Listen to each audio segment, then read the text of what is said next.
This is the review of the 2025 Chevrolet Equinox. This compact SUV's redesign carries over the previous generation's powertrain, but it sits on a new platform with a wider track and a longer wheelbase. So there's more room for passengers, there's more cargo space, so it's basically just a little bit bigger vehicle than before. All Equinoxes have a 175 horsepower, 1.5 liter turbocharged four-cylinder. Front-wheel drive versions come with a continuously variable transmission, whereas all-wheel drive versions come with an 8-speed automatic.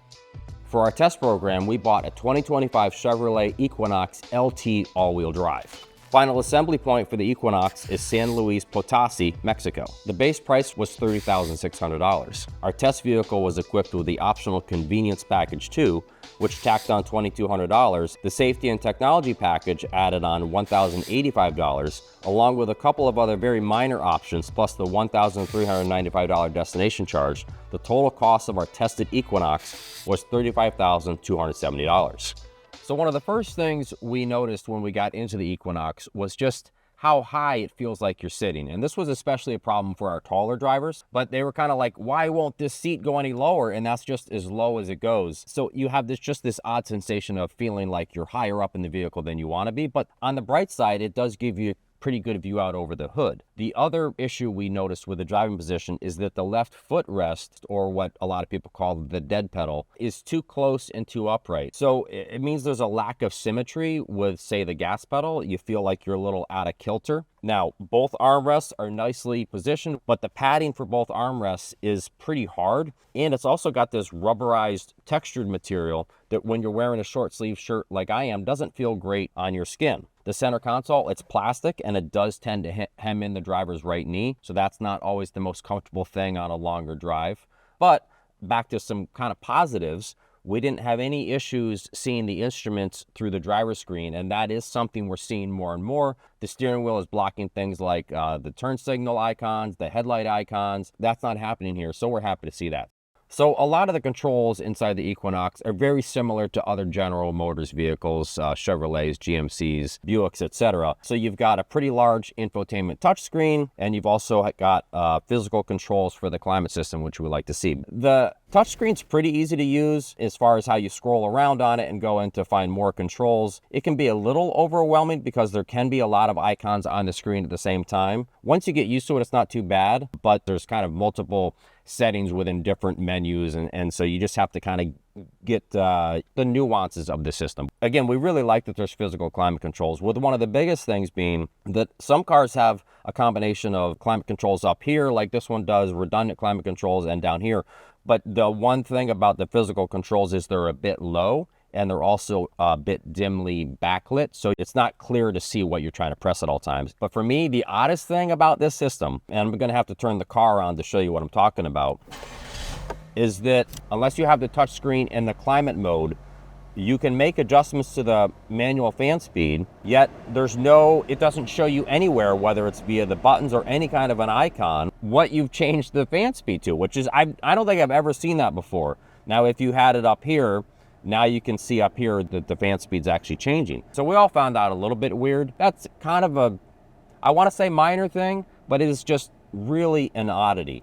There's some other kind of GM oddities going on. So both the front and the rear wipers are controlled by these thumb wheels, which look very similar. They don't light up at night, so it's easy to kind of grab the wrong one by mistake. And especially to do the rear one, you really have to reach your hand quite far in. The other thing is it's got kind of a unique push button on the side of the stalk to get a single swipe, or you push it in all the way to get the windshield washer spray. But I will say, the more you use that, the more you realize that's actually pretty easy to use. Another thing, you can't just activate the paddle shifters anytime you want. You have to press this L button, and I'll show you this out on the drive. If you just hit the paddle shifters, nothing happens. And the reason why that's a bummer is there could be situations where maybe you're on a long downhill and you want to downshift a couple gears to use some engine braking to help slow the vehicle, and you can't do that without pressing another button first. Now, my guess is when you're using the controls, the media controls behind the steering wheel, it'd probably be too easy to hit the wrong button when you're trying to use the paddle shifter, vice versa, whichever.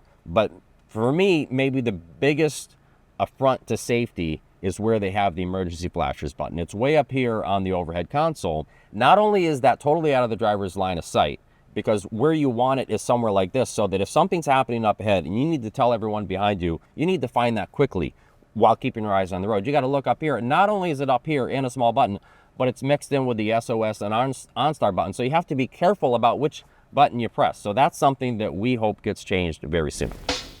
So pretty good small item storage inside the Equinox, as you kind of would expect of an SUV. But the center console is kind of unique. First of all, we like that there's a pretty good sized open bin up here. You can put a wallet, extra phones, things like that. And we also like this angled cell phone charger. It's got a rubber base, so it holds the phone in place well. Plus, it's got all the walls around it. But also, it's not so hidden that you might forget it when you leave. This slot here seems like it would be a good idea. A nice place to put the key fob or house keys or things like that. But it has a slippery plastic base, so it means if you have it here, it makes a whole bunch of noise.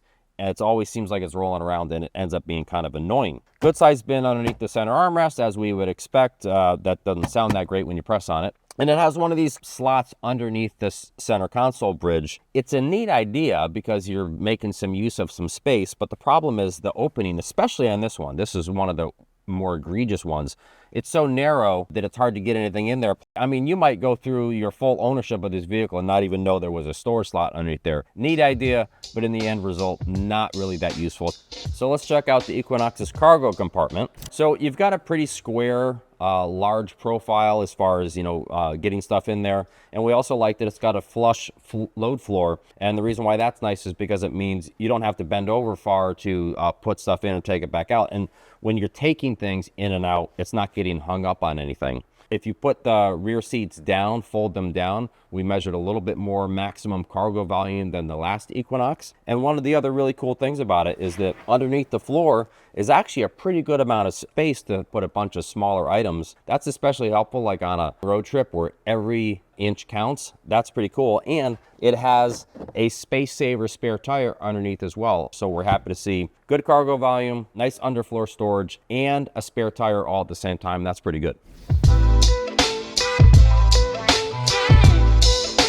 So now we're out driving on our test track, and one of the first things you notice is that visibility isn't great in this vehicle, and it's mostly because it has pretty thick pillars most of the way around. And just even the windshield pillars alone, they're pretty thick, but they get really thick at the base. And combined with the side mirror, you can get in situations where you might have to kind of move your upper body to see through a turn, or at an intersection. This glom of stuff can, pretty easily block a pedestrian, a cyclist, another vehicle.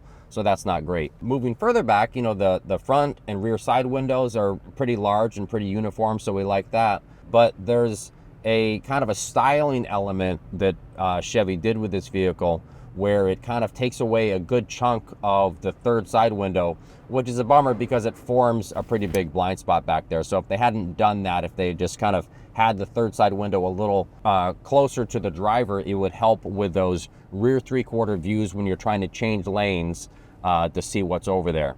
The next thing you're gonna notice is the driver's seat comfortable or not? And in this case, it's decent. This isn't like a standout seat, but we were reasonably happy with it. And one of the nice things is, in our test vehicle, it has two-way lumbar support for the driver's seat. It's nice to be able to adjust that in and out, especially on longer drives. Now, we've been seeing some General Motors seats lately that are pretty flat, and that's so that the seat suits a lot of different body types. But when you don't have a lot of shape, it doesn't really hold you in place. And this is actually better in that category, especially the bottom cushion. Plus, you have the ability to tilt the leading edge of it up and down to help dial in some leg support. I wish there was a little more bolstering for the seat back, but it's not bad overall.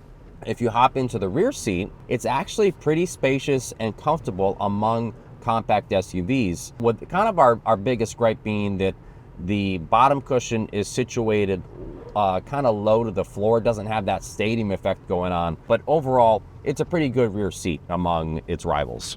The 1.5 liter turbo and 8-speed automatic transmission make a pretty good powertrain actually. Most people will be pretty happy, especially in terms of around town driving, just regular everyday stuff. It actually works pretty well. One of the things we like about it is that there's no hesitation or delays from the turbo or from the transmission when you're going from a stop. If anything, it can be a little abrupt actually leaving the line, so it's the other way around. The bigger oddity is that if you're taking off from a stop, say onto a fast moving road, and you give it quite a lot of throttle because you got to get going, the all-wheel drive system is just not that sophisticated about sending the power rearward, so you can get a little front wheel spin just for a second, and then it reverts to all-wheel drive mode. There isn't a ton of power available. I mean, it is only a 1.5 liter turbo 4, but it's the kind of car that you're going to want to think through those 2-lane passing zones. Do I really have enough power and enough space? You're going to have to work the engine a bit when you're at higher speeds on the highway and you're trying to make some moves around cars. But the transmission works pretty well. Upshifts are mostly pretty smooth. We did notice a fair amount of kind of what we call bumpy downshifts. So they're definitely not seamless, but they're not terrible. So another thing we really like about this powertrain, I'm going to show you right here, is the engine stop-start system. And this one works pretty well, and I'm going to show you that right here. So we come to a stop, it's going to think about it, and then turn off the engine, and you're going to watch how quickly it restarts and we get going. See, it's almost instant. That's pretty good among any vehicle, let alone a compact mainstream SUV. And speaking of fuel economy, the EPA figures for the all-wheel drive model we tested are 24 miles per gallon city, 29 miles per gallon highway, or 26 mpg combined. So there's nothing really all that special about the way the Equinox goes through corners, but it does handle pretty well. It's just not the sharpest of the compact SUVs out there. We appreciate that the steering does have pretty good weight and gives a decent amount of feedback to the driver, because you want to kind of feel through the steering, what is the texture of the road surface, how much front tire grip you have, and it does that pretty well.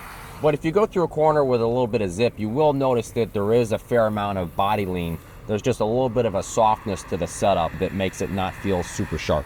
So now we're going to head down our ride road, and we were just talking about a softer setup. Well, this is where you're going to see that benefit, is in terms of absorption. Here we think Chevy did a pretty nice job with the suspension tuning. We didn't notice any hard hits coming through at all, and it helps that it has reasonably sized wheels and tires. It has just 17 inches on the model we tested.